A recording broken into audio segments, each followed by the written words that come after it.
Good morning, dear students. We are here at the paragraph number 14th. We had already discussed everything. Baba was eventually packed off to Mysore Zoo. Here we are at the 14th paragraph. We all missed him greatly. हम सब ने उसको बहुत बुरी तरह से miss किया, but in a sense we were relieved. लेकिन अगर सेंस की बात करें तो हम रिलीव हो चुके थे, हमें छुटकारा मिल चुका था. My wife was inconsolable. मेरी जो वाइफ थी इनकॉन्सोलेबल थी, उसको मतलब बहुत ही मुश्किल हो रहा था उसको कंट्रोल करना. She wept and fretted. वो बहुत बुरी तरह से रो रही थी, बहुत परेशान हो रही थी. For the first few days she would not eat a thing. पहले कुछ दिनों में उसने कुछ भी नहीं खाया. Then she wrote a number of letters to the curator. बाद में उसने क्यूरेटर के लिए बहुत सारे लेटर्स लिखे. हाउ वाज बाबा, कि बाबा कैसा है. Back came the replies well. उधर से जो रिप्लाई आता था लौट कर, वो ये आता था, मतलब जू से जो रिप्लाई आता था वो ये आता था कि वो ठीक है बट फ्रेटिंग, लेकिन वो भी परेशान है. He refuse food too. उसने भी फूड जो है रिफ्यूज़ कर देता है, नहीं खाता है. 15th. After that friends visiting Mysore were back to make a point of going to the zoo and seeing how Baba was getting along. उसके बाद जो फ्रेंड्स थे वो रेगुलर विजिट कर रहे थे मैसूर में और देखते थे कि किस तरह से बाबा जो है रिएक्ट कर रहा है या फिर क्या हो रहा है उसके साथ अलग रहकर. दे reported that he was well but looked very thin and sad. तो जो दोस्त थे उन्होंने बताया ऑथर को कि वो ठीक दिख रहा है लेकिन थोड़ा सा थिन है और सैड लगता है. All the keepers at the zoo said he was fretting. जितने भी कीपर्स थे जू के वो ये कहते थे, मतलब देखभाल करने वाले ये कहते थे कि वो फ्रेटिंग है, मतलब बहुत परेशान है, उदास है. For 3 months, I managed to restrain my wife from visiting Mysore. Then she said, "One day, I must see Baba. Either you take me by car or I'll go myself by bus or train." So I took her by car.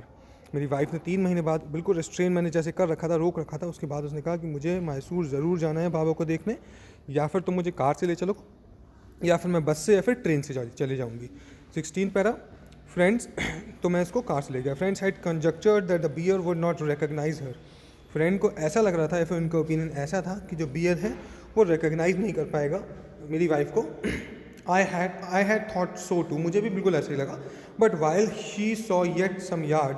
लेकिन जब वो कुछ yard की दूरी पर थी from his cage, Baba saw her and recognise her. Baba ने उसको तुरंत पहचान लिया.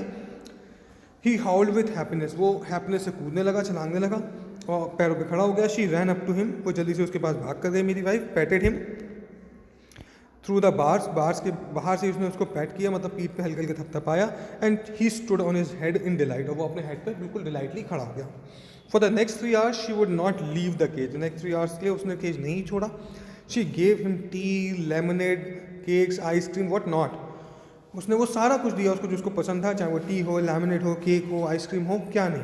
Then closing time came. फिर जू के बंद होने का टाइम आ गया. We had to leave. हमें छोड़कर जाना था. Leave zoo. My wife cried bitterly. मेरी वाइफ बुरी तरह से रो रही थी. बाबा क्राइड बिटरली. बाबा भी बहुत बुरी तरह से रो रहा था. Even the hard and curator and keeper. बल्कि अगर हम बात करें वो हार्ड क्यूरेटर और कीपर भी उदास थे.